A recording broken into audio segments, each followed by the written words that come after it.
This also is a review of a human rights claim and dealing with the issue of compensatory damages, which are basically the sum that can be awarded for the humiliation and suffering uh, undergone by a victim due to a human rights abuse. Now, the law on this subject varies dramatically from jurisdiction to jurisdiction in Canada. Some of the statutes have imposed a limit on the sum that may be awarded for this type of damage suffered by the victim of adverse treatment in employment.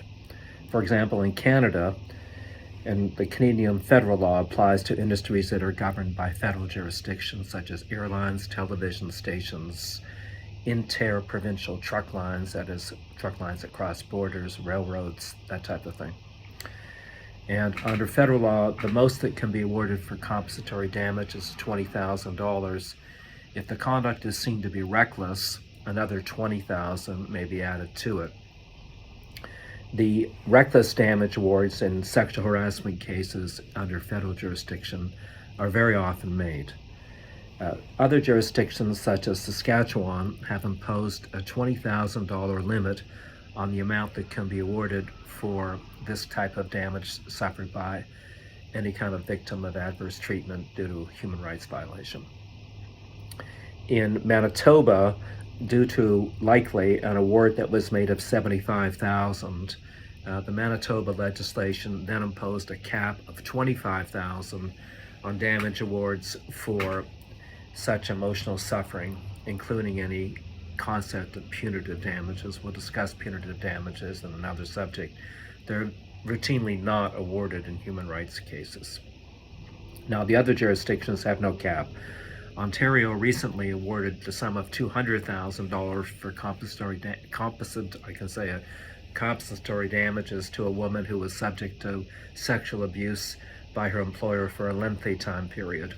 A recent decision in British Columbia awarded $176,000 to a person suffering from adverse treatment due to race. So there's no caps in other jurisdictions. The general trend has been to increase the awards made for compensatory damages in this type of claim.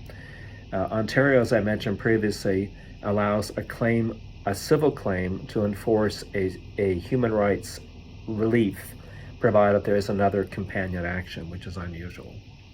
But that's the general trend is to see these awards increasing fairly dramatically.